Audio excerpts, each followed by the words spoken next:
Olá a todos, boa noite. Se calhar vamos fazer aqui uma pausa para ter uma conversa entre ver e voltar a ver a seguir a exposição. Espero que já tenham visto alguns de vós a exposição. Quem não teve a oportunidade, espero que possa ver a seguir. É um prazer ter-vos aqui. Em primeiro lugar, queremos agradecer à Ordem dos Arquitetos, a toda a equipa envolvida. Eu agora não vou pôr aqui a dizer-me nomes porque foram imensas pessoas que nos ajudaram a montar a exposição e, portanto, foi muito bom poder estar aqui na Casa da Arquitetura, não é? Dos arquitetos, a mostrar uma obra também de um arquiteto que acho que merece bem a pena ser vista e falada e discutida. Ora bem, enquanto, portanto, curadora, organizadora desta exposição, eu tenho a dizer que fiquei encantada quando entrei no ateliê do Pedro Ressano Garcia. Primeiro com uma sala cheia de maquetes penduradas do teto, das paredes, no chão, inclinadas, portanto é um ambiente lindíssimo. A gente entra e fica envolvido por milhentas ideias que estão expressas tridimensionalmente, com modelos de muitas materialidades distintas, balsa, cartão, acrílicos, todo o tipo de materiais que possam imaginar, barro, gesso, escalas distintas, umas a 100, umas a 1000, e portanto aquilo é assim uma espécie de experiência imersiva numa cabeça cheia de ideias. E depois, quando ele mostrou os desenhos dele, eu percebi como é que essa cabeça e como é que aquelas maquetes e aquele espaço acontece ali, que é há uma intuição e um desenvolver do traço, que é com o corpo e com a cabeça e com o movimento todo o corpo que desenvolve aqueles desenhos que vocês vão poder ver lá dentro, que mostra, dá para perceber, consegue mostrar ou ser um indicador de que realmente há ali uma riqueza a nível de metodologias, de ferramentas, de projeto, que me parece ser muito rica, ainda mais num tempo em que cada vez mais os alunos de arquitetura, porque nós também damos todos aulas, creio eu, damos todos mesmo aulas, e percebemos que cada vez mais os projetos de arquitetura passam, a concepção, etc., por um processo muito digital, não é? Em que as coisas passam diretamente para o computador e, portanto, perde-se às vezes essa materialidade, perde-se a mão, perde-se o contacto do corpo com a matéria. E, portanto, eu achei que fazendo este diálogo, estabelecendo este diálogo entre desenhos de cariz mais artístico, livre, expressivo, em que o gesto e o corpo dançam sobre o papel, passando por maquetes de grande escala, com uma fisicalidade, uma matéria muito impressiva, e finalmente passando depois para o desenho técnico e, mais importante ainda, por um terceiro olhar, um último olhar já da obra está construída, com fotografias muito bonitas, quer do ateliê, quer do Malhão, não é? Fotografias que têm também, que percebem essa qualidade expressiva dos projetos. Pareceu-me super interessante, portanto, estabelecer este diálogo. Eu não quero, portanto, ocupar aqui muito tempo, só queria dizer-vos que a linha curatorial seguiu aqui também a ideia de que, da imensidão de projetos possíveis, estabeleceu-se aqui uma narrativa que tem a ver com esta ideia de que a arquitetura pode andar aliada à ecologia e à sustentabilidade sem cair na redundância de ser só técnica ou de ser só, portanto, vista de um ponto de vista meramente ecológico. Ela pode ser ecológica e ao mesmo tempo ganhar expressividade, e essa ecologia, o discurso da ecologia, pode ir de uma escala mais poética, como por exemplo a Voz do Mar, em que é o próprio corpo, a questão ética associada à sensação que nós temos, à escuta ao tempo, que nos permite pensar, ok, temos que estar com tempo e sensibilidade para perceber que a natureza nos envolve, e isso requer que nós tenhamos calma e tempo para contemplar. A uma escala completamente diferente, em Taiwan, que foi um projeto que ganhou um concurso, ganhou uma menção, portanto foi selecionado para o finalista e ficou como menção honrosa, que é um projeto altamente tecnológico, com uma equipa variadíssima, em que a escala é uma escala já muito urbana, de construir um bocado de cidade, é uma central elétrica que trabalha com questões tecnológicas, sintéticas, portanto as plantas, as algas produzem uma série de purificação de água e energias e, portanto, processos que são envolvidos em muita tecnologia. E pelo meio ficam duas outras componentes, que é a escala, Portanto, voltando outra vez à poética como uma espécie de land art, depois, por exemplo, as residências, que são uma escala de habitação para artistas que têm uma curiosidade, para além da arquitetura ter uma atenção às questões climáticas evidente, há também a recuperação ecológica de uma série de janelas e portas que estavam ao abandono, estavam no lixo e que foram recolhidas pela sua também natureza expressiva, mais uma vez este caráter da expressividade e do corpo e da matéria aqui presente, e que foram recolhidas e integradas no projeto. E depois passando para um complexo habitacional que não foi construído, no Alentejo, num terreno com muita cortiça, que também tem essa característica muito entre a arquitetura vernacular e um gesto muito mais contemporâneo e livre de imaginar uma possível comunidade e que tem por base também a massa, a inércia da massa como um potencial ecológico. Portanto, a ecologia atravessa aqui várias escalas e isso também me parece que tem muito a ver com o livro que vão ver a seguir, que é o Pedro tem esta componente de ser arquiteto e ao mesmo tempo ser investigador, doutorado, obviamente, e que coordenou já uma série de projetos, e por isso também, se calhar, é a oportunidade de eu passar aqui a dizer-vos que, fazer aqui uma introdução desta mesa. Portanto, temos o Pedro, não é? Ele deu-me aqui uma pequena biografia, mas eu acho mais importante, aquilo que vem no fim eu acho que é importantíssimo, que é dizer que ele viveu, trabalhou em diversas cidades costeiras, como Barcelona, Lisboa, Quebec, Porto, Rio de Janeiro e São Francisco. Eu acho que esta dimensão cosmopolita é muito importante e muito interessante.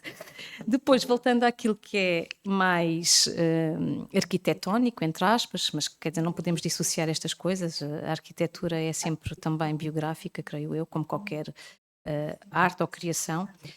Portanto, é o autor da plataforma do Tagus, de volta ao Rio, na Orla de Lisboa do século XXI, um projeto que desenvolveu. O seu escritório em Lisboa recebeu o prémio de mérito no concurso internacional da usina ecológica de Insta, em Taiwan, que é um projeto que está aqui representado. Coordenou o projeto e pesquisa Marie Curie, que publicou ao longo da Orla Cidades na Europa enfrentando as mudanças climáticas, com foco na resiliência e no impacto das mudanças climáticas nas orlas, cuja discussão também vai estar em cima da mesa e que deu num livro muito, muito bonito que podem depois levar, creio eu, se houver para todos. Licenciou-se na Universidade da Califórnia, em Berkeley, foi diretor da Escola da Universidade de Lusófona, em Lisboa, e em 2020 começou a lecionar na Universidade de Laval, no Quebec, no Canadá. Atualmente divide o seu tempo entre projetos de arquitetura e urbanismo e o desenvolvimento de estudos e ideias. E, para não perder mais tempo, vou apresentar o Nuno Grande, que todos conhecem com certeza.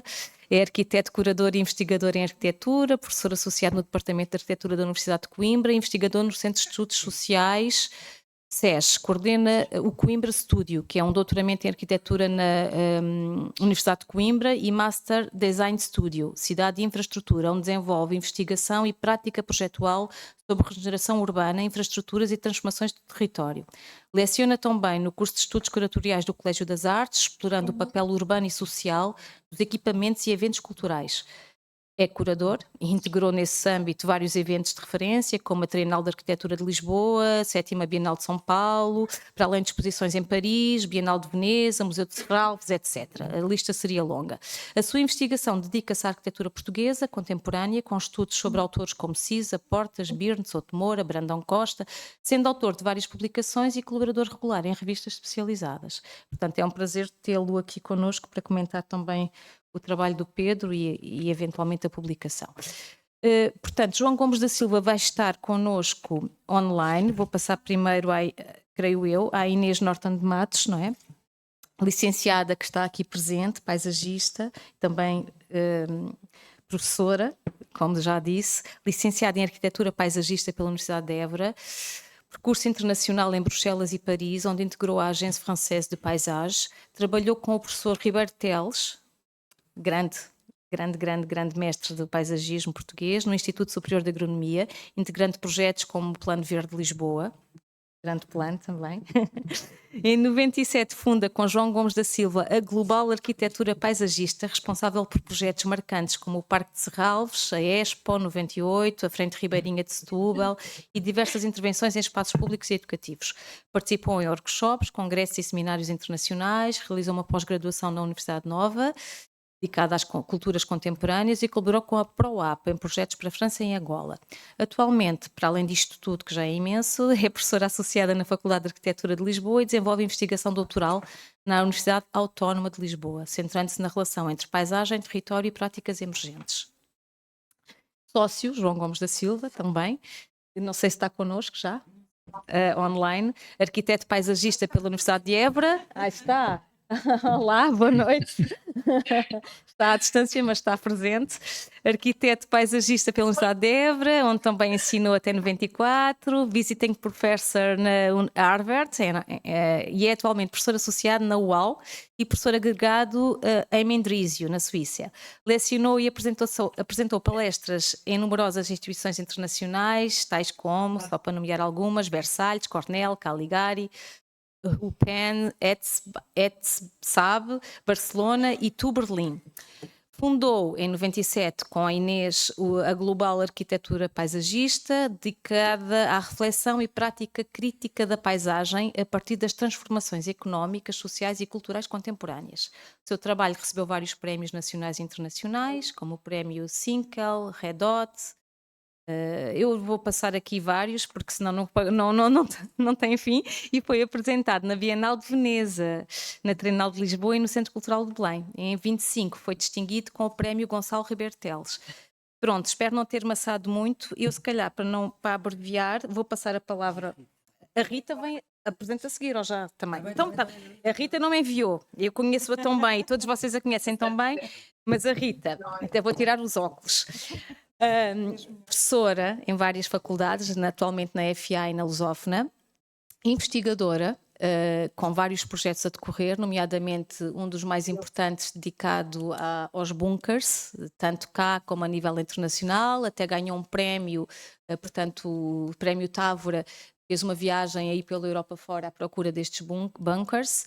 É coordenadora do doutoramento e do doutoramento na Lusófona e do Centro de Investigação da Lusófona, professora na Faculdade de Arquitetura de Projeto, creio eu, de segundo ano.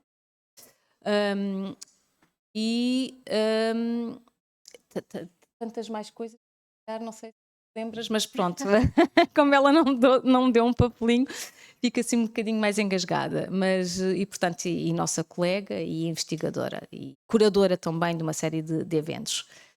E, portanto, se calhar passava a palavra a ti, Pedro, para dar as boas-vindas a ti, e logo a seguir passávamos aqui a uma apresentação de vocês ambos acerca dos temas que quiserem falar, contemplar, provocações que queiram trazer para cima da mesa, o que vocês entenderem, está bem?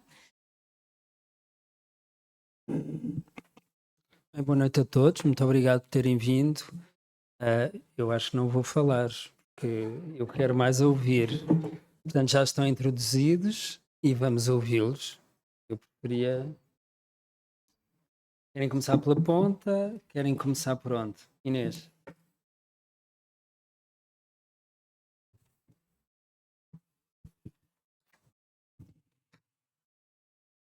Então, boa noite a todos. É com muita honra que estou aqui hoje a apresentar o projeto do Pedro Garcia, muito meu amigo, de longa data. E, portanto, desde já agradeço este convite. Agradeço também à Ordem dos Arquitetos o acolhimento e à Isabel Barbas a curadoria desta exposição. Parece muito bem executada. O Pedro, além de uma grande amizade, temos também desenvolvido vários projetos no âmbito profissional. Então, queria fazer aqui uma pequena síntese do Pedro, não só da sua carreira profissional, mas também da sua atividade de docência académica e de investigação. 3 aspectos que Pedro tem desde sempre desenvolvido na sua carreira e que tem a ver com a sua personalidade também, O Pedro é uma pessoa que desde sempre viajou muito, tem um percurso muito internacional, eclético e aliado ao seu caráter também muito cosmopolita, podemos hoje ver aqui nestas apresentações e na exposição. O Pedro recebeu o prémio do Panchegueiros de Arquitetura em 2010 e foi diretor do Departamento de Arquitetura e Urbanismo da Universidade de Lusófona. É fundador do Ateliê Recene Garcia, em Lisboa, a que dedica grande parte da sua atividade. Formado em Lisboa, na Faculdade de Arquitetura, é aí que inicia a sua atividade profissional, a partir da qual desenvolve um enorme percurso. É bolseiro da Fundação Gulbenkian, frequenta a Universidade da Califórnia e é assistente convidado, onde desenvolve o primeiro tema ligado às gruas portuárias, onde surge a sua primeira. Já vem desde trás. Impulsionado por Panchegueiros, tem tido uma grande influência no percurso do Pedro, iniciou o seu doutoramento e mais uma vez recebe uma bolsa e adquire o grau de doutor em Arquitetura na Universidade do Porto, com a tese Life and Death of Lisbon Waterfront. Entre 2000 e 2023, o Pedro leciona em diversas universidades, Bélgica, Itália, Turquia, China, Alemanha, Polónia, onde destaca a posição de professor associado na Universidade de Laval, como a Isabel já referiu, e também na Universidade de Berkeley. Tem feito inúmeras conferências internacionais, é um comunicador nato, autor de vários artigos, entrevistas e edita vários livros, destacando-se o livro que vamos hoje apresentar e que terão ali a oportunidade de comprar. Não. Desculpem. Não se pode comprar, é oferecido. Obrigado, Pedro. Desde já. O livro é um fruto do projeto de investigação SOS Climate Waterfront, financiado pelo programa Marie Curie, enquanto diretor do planeamento do Departamento de Arquitetura e Urbanismo. No seu percurso, o Pedro tem sempre focado a sua investigação na reconversão de diferentes ribeirinhas portuárias e no desenho destas áreas. A sua visão urbana combina sustentabilidade, sensibilidade ao contexto histórico e cultural e oferece inspiração como referência para projetos e debates de expansão urbana, quer em Lisboa, quer em cidades europeias. Autor do livro Tagus Platform, propõe uma abordagem para o desenvolvimento para a zona ribeirinha de Lisboa, refletindo ideias contemporâneas para frentes junto ao rio.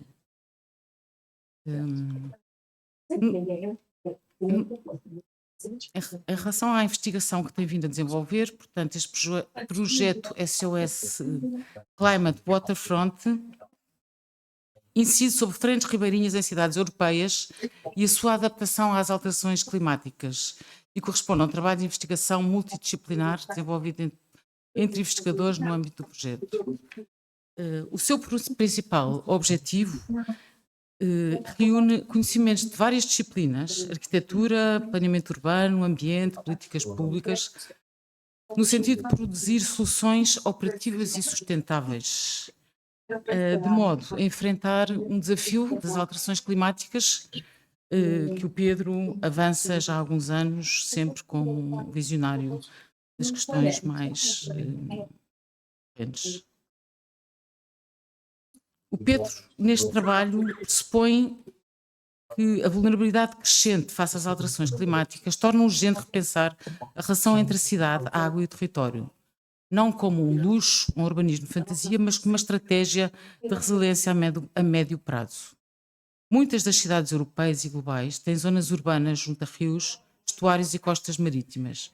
Essas frentes ribeirinhas ou costeiras enfrentam riscos elevados, como a subida do nível do mar, inundações, tempestades mais intensas, variações nas marés e ventos extremos.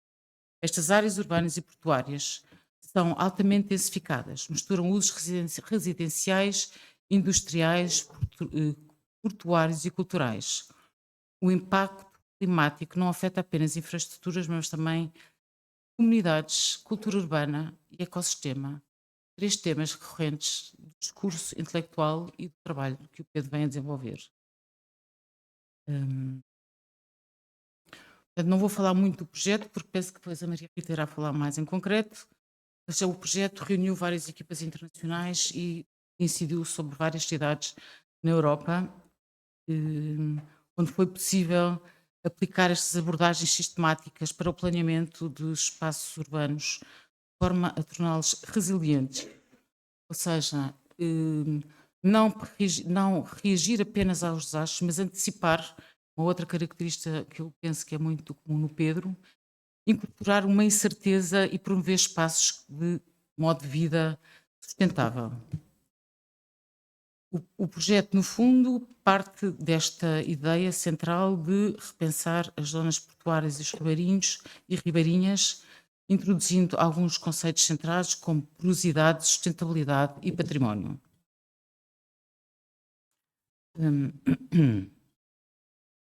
No seu ateliê, o Pedro tem desenvolvido projetos com forte componente e sustentabilidade ambiental, arquitetura ecoconsciente.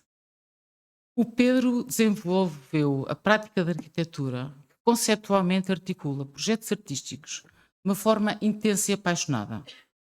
Consciente de um mundo em aceleração e da necessidade de valorização do indivíduo do ponto de vista espiritual, promove uma atitude num contacto direto com a natureza, com uma dimensão social e cultural, como estratégia de intervenção. A exposição revela e sintetiza conceptualmente as características que estão na base dos projetos de Garcia. Com uma enorme sensibilidade estética e ao lugar, os projetos respondem de uma forma orgânica, por vezes desconstrutivista em relação ao programa, revelando uma integração de padrões e de formas que demonstram a sensibilidade ao local e são frutos da consciência de dar uma resposta arquitetónica, que a resposta arquitetónica deve integrar os elementos naturais da paisagem como forma de sustentabilidade, aspirando ao sublime e ao transcendente. As propostas surgem com base numa experimentação tridimensional, tem a ver com o uso de maquetes, esquiços, desenhos à mão, que traduzem o pensamento e, de novo, a sensibilidade do Pedro, e partem de modelos conceptuais para o concreto. Procuram ativar conexões com preocupações culturais, sociais e integradoras, com forte preponderância da ecologia, no sentido do homem com a natureza. Os projetos respondem de uma forma eloquente às questões da paisagem, topográficas, climáticas, conforto ambiental, integração nos sistemas naturais e grande sensibilidade ecológica. Eu gosto de referir também aqui a questão da paisagem, mais do que a sensibilidade ecológica, é um tema recorrente na nossa discussão. Procura a reutilização de materiais, a utilização de materiais adequados e a sua eficiência energética. No caso do Eco Resort da Boa Vista e no projeto da Companhia das Culturas, dois projetos ligados ao turismo, a vertente ecossocial manifesta-se de uma forma muito clara. No caso da Companhia das Culturas, que é pela forma como o Pedro trabalha a eficiência energética, no caso do Eco Resort, a forma como ele trabalha a sua materialidade, ambos projetos integrados numa paisagem algarvia e alentejana, mas de fortes extremos climáxicos, como por exemplo no calor no verão. Na sua prática, integra outras dimensões, que não apenas as plásticas, mas sim todo o sentido poético, as experiências dos locais, como instrumentos integradores em continuidade com o passado e com as características do local e como forma de projeção no futuro. O projeto da Voz do Mar, por exemplo, é um projeto em que responde à condicionante do lugar, à sensibilidade daquela paisagem através da utilização de materiais e cria uma metáfora onde o som do mar consegue subir por aquela frecha na paisagem e dá-nos a sensação de estarmos no meio do mar, no meio do labirinto. Também em Taiwan, concurso internacional em que a proposta de Pedro Rosendo Garcia é integrada e que trata também de interação entre os sistemas naturais e os sistemas, neste caso, de produção de energia. Portanto, os sistemas comunitários, paisagem e energia. o Pedro busca a sua inspiração no padrão que é dado pelos aquários ou pela cultura aquática e trabalha uma oportunidade de regeneração da paisagem onde é clara a porosidade entre os diversos temas. Teria muito mais para dizer, mas penso que foi passado e pronto, e espero ter contribuído de alguma maneira para comentar a obra do Pedro. Obrigada. Podemos passar ao Podemos João, passar ou ao- ao Nuno? João? Ó, João. Então, podemos passar ao João?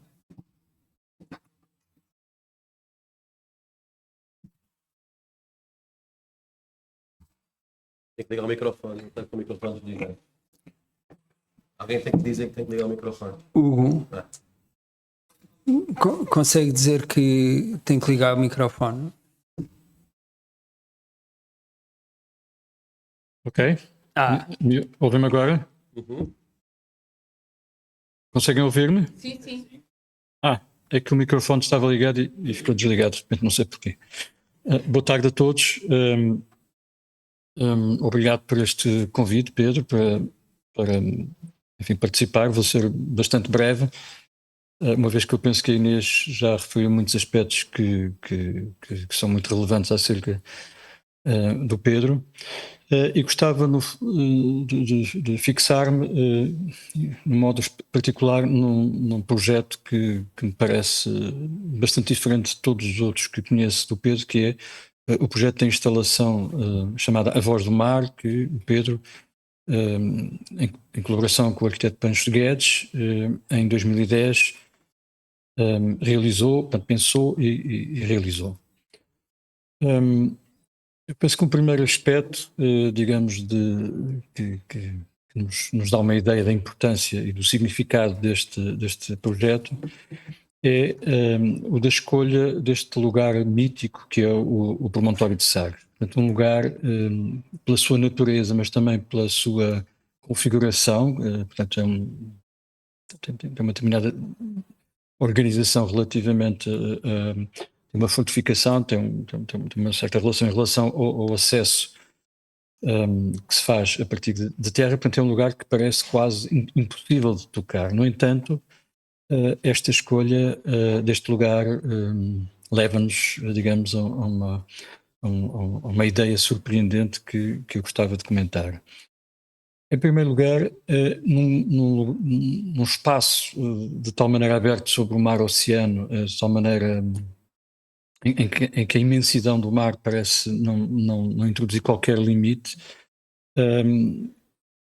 Pancho Guedes e o Pedro Rossano Garcia propõem a construção de um espaço introverso perante esta vista imensa. E isso é qualquer coisa, enfim, que nos surpreende, obviamente. Quando conheci o projeto, pensei de imediato nos templos gregos sobre o Mediterrâneo, sobre as falésias, na sua relação também, uma enorme imensidão com o mar, em que, digamos, se estabelece uma relação sobrenatural, portanto, uma relação que vai para além do natural. Ou seja, são lugares de uma certa transcendência relativamente ao mundo físico. Neste caso, falamos de uma relação com a profundeza da Terra, mas ao mesmo tempo que é o mar, oceano, e esta sensação da suspensão do tempo, que faz parte da experiência de visitar este lugar. Bom, o que é esta instalação? É um dispositivo arquitetónico que é instalado sobre um algar muito profundo, portanto um poço natural formado naturalmente e que nos põe em contacto com o mar, com a galeria com o mar, portanto nós estamos numa massa rochosa brutal que é o Cabo de Sagres, mas em simultâneo estamos nesta circunstância num contacto com o mar. E portanto este dispositivo que traz os sons que vêm das profundezas e desloca a nossa percepção do exterior, portanto onde nós visualizamos e sentimos o mar, para o interior deste labirinto. Está aqui assim uma espécie de um sentido mágico, sentir este som que vem das entranhas da Terra neste lugar, Finisterra, neste lugar onde a terra termina, o Cabo Sacro, não é? Que tem este nome atribuído desde há milhares de anos. Portanto, eu gostava no fundo, salientar o modo como a arquitetura do Pancho e do Pedro nos transporta para a natureza profunda, não é? É este dispositivo arquitetónico, é esta espécie de labirinto que nos põe em contacto não com aquilo que seria mais óbvio, que é o mar imenso, mas sim com uma natureza profunda no sentido literal da palavra. É efetivamente a partir daquele algar que o som nos chega através desta dimensão de profundidade, e que no fundo é o lugar onde a terra se confunde com o mar. Bom, isto é no essencial aquilo que mais me impressionou neste projeto. É um projeto que se destaca de tudo o resto, não tem um programa, não tem uma função específica. É um lugar, digamos, onde a nossa existência se pode confrontar com todas estas dimensões, não é? Este título que é dado à exposição e a esta palestra, e que relaciona o mar com o céu, com a luz, enfim, com todos estes elementos que a natureza nos manifesta, penso que é uma obra que se distingue de tudo o resto e nos remete a uma dimensão, eu diria que é quase, que transcende quase o mundo físico. E, portanto, gostava muito de referir este projeto de instalação, pronto, e fico por aqui.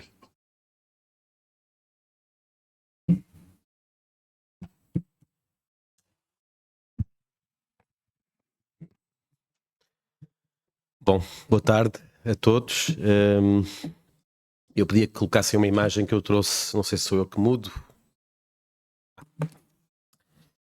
Queria começar por agradecer ao Pedro, à Isabel, aos meus companheiros de mesa, mas queria-vos mostrar, sobretudo, este antepassado do Pedro, todos conhecem, e que planeou esta grande cidade, o plano da Avenida da Liberdade, o plano das Avenidas Novas, o Frederico Ressano Garcia, e que me vai servir aqui de mote para falar de uma característica que eu valorizo muito no trabalho do Pedro, ou do ateliê Ressano Garcia, e que eu acho que tem muito a ver com aquilo que o Frederico Ressano Garcia pensava também sobre o território.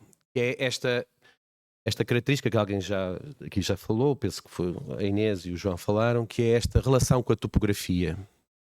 O ateliê Ressano Garcia, o Pedro, tem uma relação com a topografia que é de uma grande sensibilidade. Eu diria mesmo que é uma arquitetura topográfica.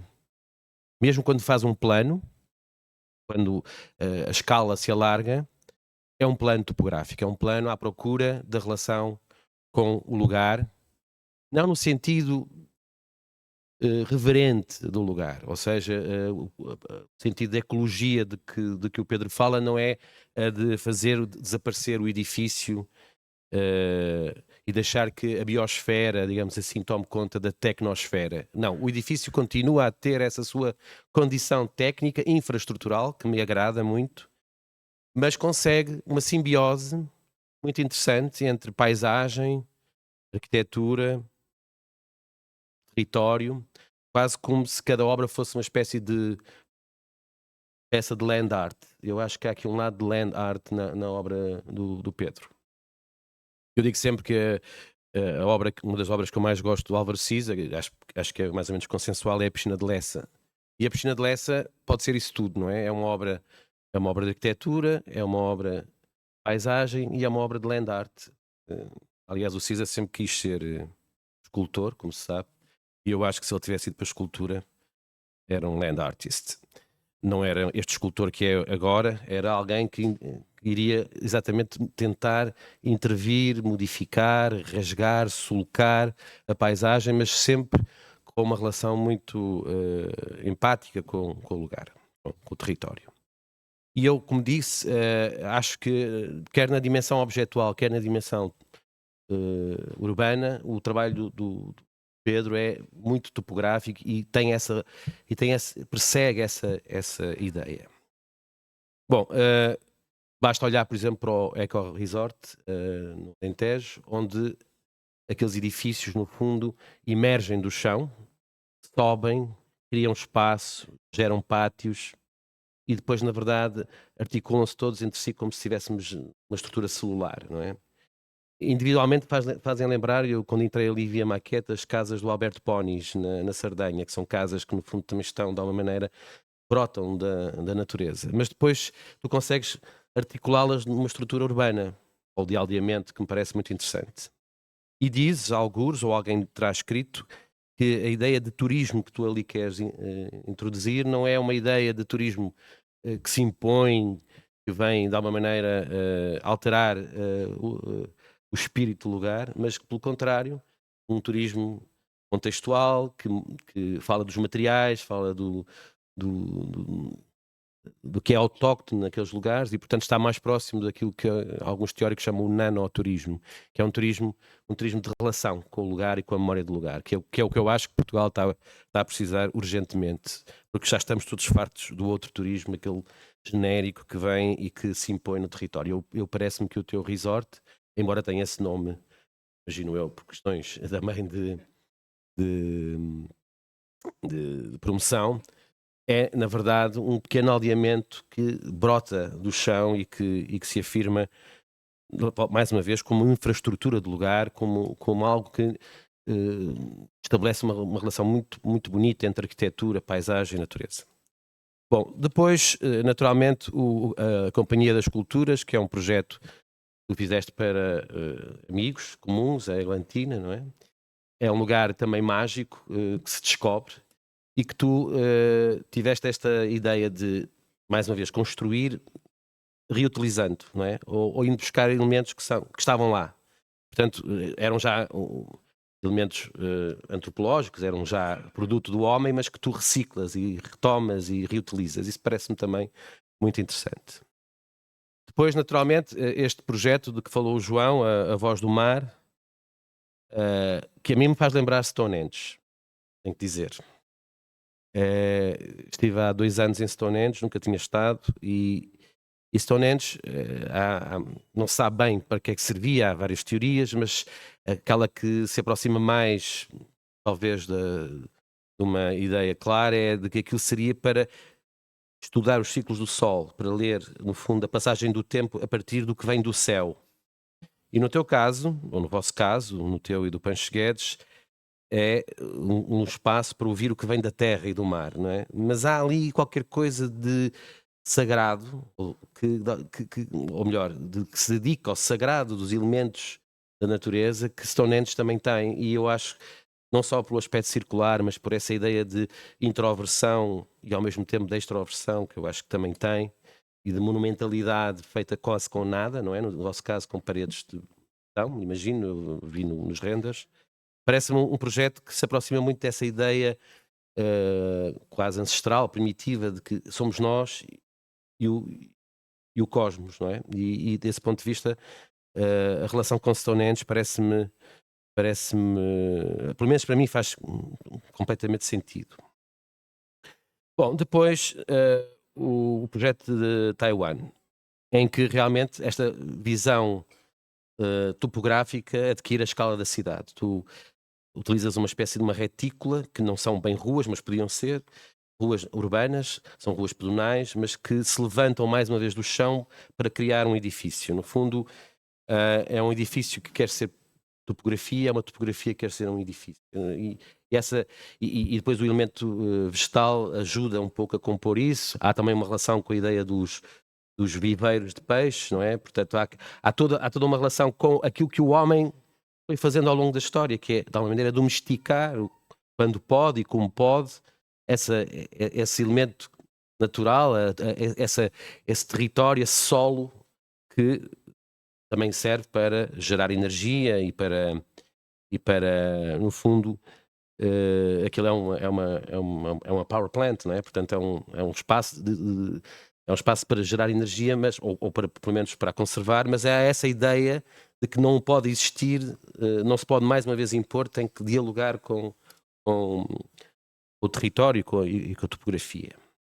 Bom, e finalmente a máquina de desenhar, que é talvez o objeto mais enigmático que está ali, mas é aquele que me vai permitir falar do teu trisavô, porque de alguma maneira tu tens vindo a pensar a questão do waterfront há muito tempo, numa perspectiva que me parece muito próxima daquela com que o teu trisavô pensou a expansão norte da cidade. E eu vou passar, desculpem lá se isto tem um ar um bocado de professoral, mas a Lisboa romântica, que chega até aos anos 30 do século XIX, hesita na sua expansão entre avançar sobre o mar, ou sobre o rio, na verdade é um rio-mar, avançar sobre o rio ou crescer para norte. Era uma hesitação que existia, sobretudo após a regeneração, portanto a partir de 1850, na cabeça dos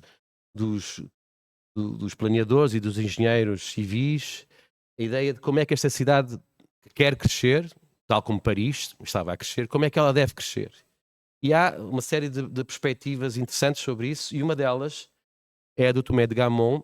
Eu acho que é um plano conhecido, aliás há outros que sucedem a este, mas o Tomé de Gamon imagina uma Lisboa que cresce sobre o rio, com avenidas, tridentes, boulevards, passeios marítimos, e que cria natureza, espaço natural, jardim, malha sobre o rio.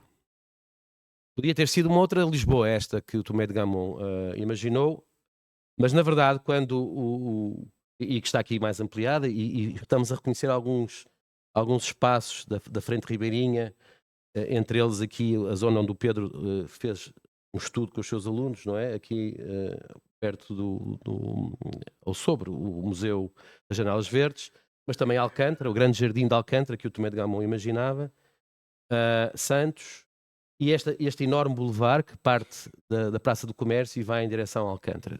Esta teria sido outra Lisboa, mas não foi esta aquela que, com a entrada de Ressano Garcia para a Câmara de Lisboa, se vai desenvolver, porque a cidade vai optar por crescer para norte, através do plano das avenidas novas, primeiro da Avenida da Liberdade, Almirante Reis, e depois da República, que só se chamará República a partir de 1910, mas aqui em 1911 já se vê que, na verdade, a cidade cresceu para norte com uma sensibilidade muito interessante e que vem muito do Frederico Ressano Garcia, de adaptação dessas malhas e desses eixos à topografia e aos aglomerados existentes e que já cresciam também para norte, a começar pela maneira como encaixa a avenida no passeio público, e como o Porto, ao contrário do que tinha imaginado o Tomé de Gamon, vai crescer como uma infraestrutura genérica de aterro que não faz cidade, pelo contrário, fecha-se à cidade. Ainda hoje estamos a tentar lutar para que o Porto devolva espaço à cidade e, portanto, há aqui, digamos assim, uma estratégia que me parece muito interessante e que depois se vai desenvolver no Campo Grande, para norte, que o trisavô do Pedro desenvolve nesta articulação sempre muito inteligente de eixos que se vão adaptando à topografia, às curvas de nível, às pré-existências, e portanto é um plano de uma sensibilidade topográfica extraordinária, e que nesta planta de 1911 conseguimos ver, e vemos sobretudo como o erário público e a infraestrutura pública vai à frente e só depois é que o privado vai acompanhando essa construção. Porquê é que eu trago esta ideia? Porque, na verdade, o que o Pedro vai fazer com os seus estudos do waterfront é usar esta mesma estratégia do seu trisavô na Frente Ribeirinha. Ou seja, com os trabalhos dos seus alunos e com muitos dos estudos que tem feito, ao criar uma espécie de topografia agora mais artificializada, é verdade, ele vai, no fundo, criar esta relação entre a cota do rio e a cota da cidade, ultrapassando as infraestruturas, como são a Avenida da Índia, não sei se é da Índia, 24 de Julho, e a linha férrea. E, portanto, criando a possibilidade da cidade se derramar sobre o Tejo. E isso, na minha opinião, tem muito a ver com o modo como o Frederico Ressano Garcia imaginou a cidade, e por isso é que há aqui a minha homenagem à tua relação ancestral com a família e a sua sensibilidade ao lugar. Obrigado, Pedro.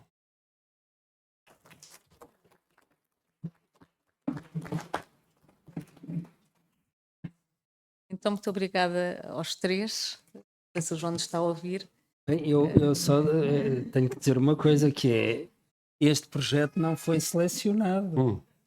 Afinal, veio, Ele está apareceu. ali, ele está ali Está ali. naquele objeto que tu querias para as Obviamente. pessoas poderem articular. São Está no ali. fundo estas avenidas que tu Pois é, querias. pois Não é? é, Claro. absolutamente. É o pensamento que está ali por dentro. Portanto, muito obrigada.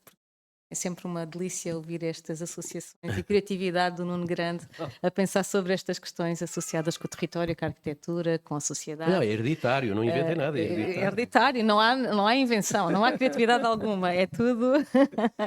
E obrigada a vocês também por todo o contributo. Eu fiquei aqui com duas ideias muito interessantes, que era a arquitetura topográfica e a estrutura ecossocial, que foi lida aqui no trabalho do Pedro, e talvez a Rita queira pegar nestes dois conceitos, que é o ecossocial e a arquitetura topográfica, e Até porque tem passar... ambas a ver com bunkers. Exatamente, ambas, completamente.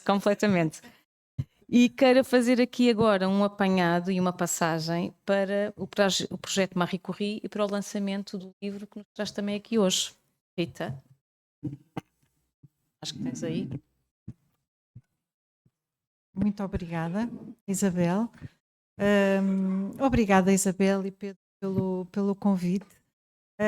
Também agradeço estas palavras dos meus colegas de mesa iniciais que me facilitam muito a vida, porque basicamente disseram grande parte, o bifinho do trabalho do Pedro, o que facilita bastante aqui o meu trabalho. Mas a verdade é que aqui acho eu, a minha utilidade enquanto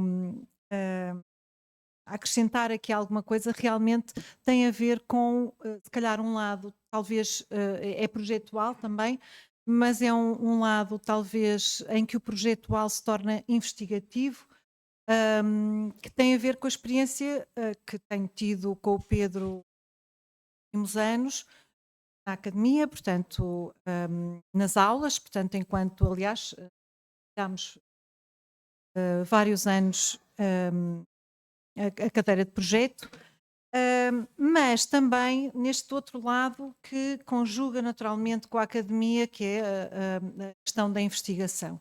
E um lado que me parece muito interessante, que na verdade acaba sempre por ser o mesmo, porque agora voltando às primeiras palavras que a Isabel aqui trouxe, acho que foi, é que quando se entra no ateliê do Pedro, na verdade, entra-se numa espécie de uma caixa de Pandora, não é? Porque, são maquetes penduradas nas paredes, nos tetos, em cima das mesas. Às tantas as maquetes também já são cadeiras. As cadeiras tornam-se... Há uma transformação que é muito interessante perceber, e eu acho que isso é uma característica que normalmente os arquitetos têm, não é? De experimentação, mas que o Pedro, em particular, leva a um grau de experimentação, eu diria, é muito forte no sentido em que leva ao limite, né, das maquetes. As maquetes são experimentais, com materiais muito inovadores no sentido das maquetes, que os arquitetos gostam muito de maquetes com materiais neutros, brancos ou outros, mas o Pedro não. O Pedro utiliza, por exemplo, o gesso, utiliza o barro, a grés, utiliza o cimento, utiliza, eu sei lá, eu na verdade acho que esse lado experimental tem um pouco a ver com esta questão, não é tanto com a questão topográfica, porque eu acho que realmente tens toda a razão, Nuno, há um sentido que tem claramente uma lógica, se calhar, genética, pode ser, mas que há uma ideia quase de cerzimento com o contexto. E com o contexto, neste caso, eu diria que em relação ao Pedro, por isso é que eu estou a extravasar o ateliê para fora até à investigação, que tem a ver com a ideia de que esta experiência do ato criativo, não é, do arquiteto, possa ser de facto útil do ponto de vista da investigação em arquitetura. No fundo é aqui que eu quero chegar. Ou seja, eu acho que o Pedro é naturalmente um arquiteto muito experimental, Mas aquilo que eu acho que é importante aqui trazer, que o traz nestas preocupações que eu chamo, eu até apontei não é para não me esquecer, mas para ao lado. São questões de projeto muito relacionadas com uma certa ética de estar no mundo, com um olhar para o contexto, como dizias, Nuno, hum, ah, que na verdade lê o lugar num sentido com o respeito pelo lugar, não é? E é nesse sentido que eu digo que acho que existe uma ação ética no teu ato de respeito. Mas não é um respeito também, já não sei se és tu, Inês,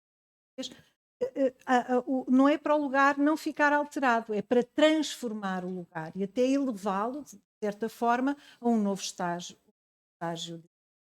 de existência, porque isso acontece em quase todos os teus projetos, tanto nos projetos mais, digamos, arquitetónicos, no sentido da funcionalidade, não é? Como nos outros projetos um pouco mais de trabalho, de landscape, como muito bem tanto a Inês como o Nuno referiam. E eu acho que este extravasamento do ateliê, e no fundo é aqui que eu quero chegar, teve consequências na academia. As consequências foram muitos variados livros, que eu na verdade só refiro porque acho que é importante. É um trabalho prévio a este trabalho dos últimos anos do projeto Rise Marie Curie, com um nome que é muito interessante, que é o SOS Climate Waterfront, portanto é um projeto de investigação europeu que tenta pensar nas frentes de água, não é? Num período, ou portanto numa situação atualmente de emergência climática. O Pedro não gosta muito de falar em emergência, ou seja, estados de alerta. Muito pelo contrário, eu acho que o Pedro gosta muito de pensar sempre em soluções, ou seja, sempre um lado positivo, otimista. Por isso acho que o título é contraditório, mas na verdade é verdade, porque eu acho que não conheço ninguém mais otimista do que o Pedro Rosano Garcia, acho que não conheço. Mas uma coisa muito interessante é que o Pedro fez este trabalho prévio de uma série de anos de relações internacionais com outras escolas europeias a trabalhar a questão das frentes de água. Este trabalho de investigação preliminar, digamos assim, quase de visita aos lugares, com professores de vários países, culminou num projeto europeu de grande, não é? Talvez o projeto mais ambicionado, digamos, do ponto de vista dos financiamentos europeus, mas que ao mesmo tempo também é muito interessante, porque este projeto é um projeto de investigação, é muito generoso no sentido da hierarquia, ou seja, é um projeto que financia estudantes de doutoramento a terem experiências investigativas sobre naturalmente um determinado uma determinada temática e problemática durante um mês, pelo menos, noutros contextos e noutros contextos académicos e, naturalmente, neste caso, contextos de waterfront. E o que acontece, eu acho que é muito generoso isto, não é um projeto para irmos eu trabalhar não sei quantos anos, pronto, é um projeto para os alunos do doutoramento terem experiências investigativas com professores de outros de alto nível, não é? De outras universidades europeias. Eu acho que isto é de facto como, digamos, como motor gerador de um projeto altamente inspirador. E o que interessa aqui referir, acho eu, é que no âmbito deste projeto europeu, no qual nos incluíamos nós, a Universidade Lusófona de Lisboa, a Universidade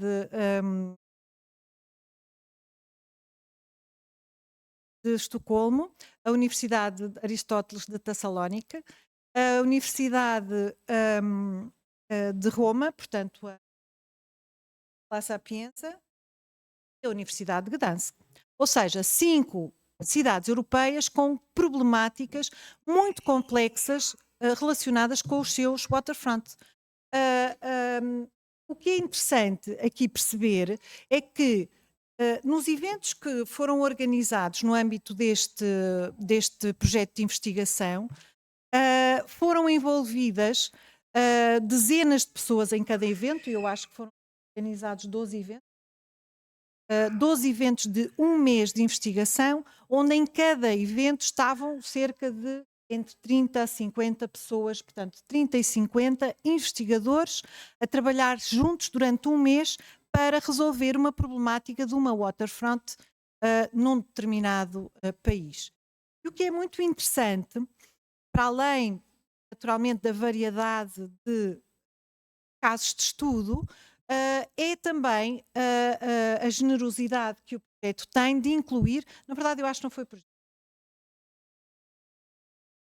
Pedro, que era incluir a transversalidade, não é? Então eu, por exemplo, no primeiro evento em Lisboa, durante o mês, no primeiro dia do primeiro evento em Lisboa, nós tínhamos também dezenas de investigadores e havia um em particular, porque não eram todos estudantes, eram estudantes ou, digamos, trabalhadores dos stakeholders que trabalhavam, neste caso que vou dar era digamos, o Ministro das Finanças da Câmara de Gdansk, não é? Que esteve cá durante o mês a trabalhar na Frente Marítima de Lisboa. E nós no primeiro dia pedíamos a cada um dos investigadores que rapidamente explicasse o que estava a fazer. E então ele explicou todas as obras dele que estava a fazer em Gdansk, que era literalmente betonar,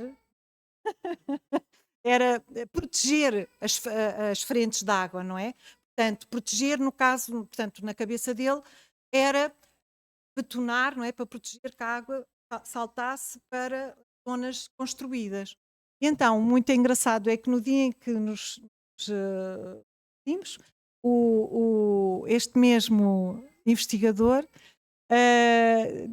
disse que realmente que esta experiência tinha sido uma mudança paradigmática da vida dele, porque ele tinha chegado a pensar que estava a fazer o melhor para Gdansk, que era proteger com betão as frentes, portanto, as zonas habitacionais e tudo isso, e agora tinha percebido que tinha que voltar para Gdansk, tirar o betão todo e tentar encontrar soluções, neste caso mais poderosas, na verdade era o que nós andávamos ali à volta naquele momento, e aliás, na verdade, no final até ter um dos livro, A Porosidade. Isto, na verdade, para explicar que, neste caso, e vindo de um ateliê, do ponto de vista de experimental, criativo e experimental, aquilo que foi feito no projeto do Waterfront, que eu convido a todos a irem, porque o livro, de facto, segundo as políticas da Comissão Europeia, deve ser gratuito, não é? E, portanto, ele é gratuito, deve ser disseminado de forma gratuita e, portanto, nós temos que agradecer naturalmente à Comissão Europeia que financiou o projeto. Mas também termos, e por isso convido-vos a irem ver, porque o livro tem uma organização muito interessante, divide-se nas 3 temáticas mais trabalhadas, ou que nós trabalhamos mais nos vários sítios onde tivemos os nossos eventos de investigação. Chegámos à conclusão que podíamos resumir, digamos, isto em 3 ideias que se complementam e que são importantes neste momento perante esta crise climática, mas também o Pedro não deixou de colocar no seu livro os projetos participantes, não é? Não vou explicar em grande pormenor como é que se organizavam estes eventos, como é que nós aliávamos a ciência ou portanto a investigação ao projeto, mas a verdade é que nós estávamos a trabalhar com estudantes de arquitetura, não é? E tínhamos equipes de especialistas a trabalhar diretamente com estudantes, e então O que eu acho que é interessante, e na verdade queria acabar aqui, porque acho que é uma ideia importante, e é a ideia de que a criatividade em arquitetura, ou seja, o ato criativo em pode ser investigação, no sentido em que, nestes casos, suportado pelo conhecimento científico de cientistas, meteorologistas, engenheiros hidráulicos, paisagistas, economistas, muitos sociólogos e historiadores, que na verdade traziam as temáticas para o centro da discussão, e o que eu acho interessante, sobretudo como exemplo de inovação, neste caso eu diria como exemplo que se está sempre a falar da necessidade da inovação em ciência, como um ato criativo, digamos, liberto de muitos dos vícios da legislação e de todas as parafernálias de regulamentos e impedimentos de construção, as cabeças destes estudantes ultrapassam, digamos assim, as regras estabelecidas. E então é para isso também que eu vos convido, para além de poderem ler os textos de muitos especialistas que trabalharam no projeto, é também de darem uma volta pelos projetos, alguns dos projetos, porque isto são muito poucos dos projetos que foram feitos, mas que foram escolhidos para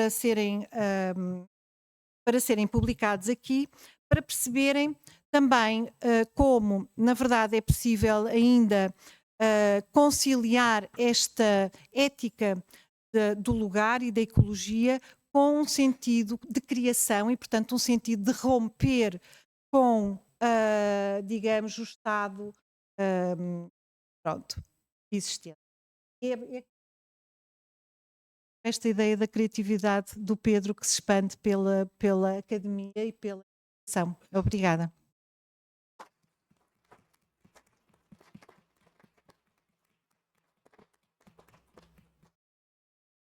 Então, muito obrigada, Rita. Espero que depois vocês levem um livrinho para casa e se deliciem a ler e a tentar perceber como é que estas questões do SOS, Climate, Waterfronts e ecologia pode ser pensada, não é? É um problema complexo. Aliás, eu acho que aquela última maquete do Pedro, que já foi aqui falada, estabelece estas relações também, não só com o trabalho dele, com a forma de pensamento, com o próprio desenho. Eu creio que há aqui uma nota que ainda não foi falada, que é os desenhos artísticos que estão ali em exposição, que são também uma componente mais sensível, não é? E que nos alertam para esta questão da sensibilidade. Eu acho que a ecologia, agora já é uma nota mais pessoal, mas nós temos que encontrar formas de senti-la empaticamente. Há aqui uma dimensão empática que eu creio que é extremamente importante e que os arquitetos, urbanistas, paisagistas têm que, obviamente, entender e tentar encontrar estratégias de comunicá-la, porque não basta uma solução técnica, não basta uma solução de projeto, um desenho, tem que haver algo mais para além disso que toque cada um de nós para perceber que somos talvez naquela máquina de desenho onde existem estas articulações, nós possamos ser uma dessas articulações que faz uma convergência, um diálogo para aqui e para ali. Portanto, este espírito rizomático, e que eu creio que está muito presente no pensamento do Pedro, e por isso é que esta máquina de desenho se assume como uma maquete algo não só conceptual, mas como uma espécie de quase de manifesto, apelando a que todos nós nos envolvamos nesta tarefa árdua que é pensar a ecologia hoje, não é? Porque é bastante complexo e creio que ninguém tem ainda respostas concretas para isso. E nós estamos aqui a pensar sobre isso e se calhar é neste mote que eu abro a discussão ao público, mas não antes de passar a palavra ao Pedro, que acho que ele terá talvez ainda uma palavra a dizer-nos a todos, creio eu, não sei, ou não, ao dizer que vamos abrir a conversa ao público. Bem, resta-me agradecer, estou bastante agradecido, aliás, acho que estou bastante agradecido com tudo, com a preparação da exposição, com os vossos testemunhos, com o livro, com toda a gente que colaborou e com a vossa vinda aqui. E portanto agora convidava-vos a beber um copo. Era isso.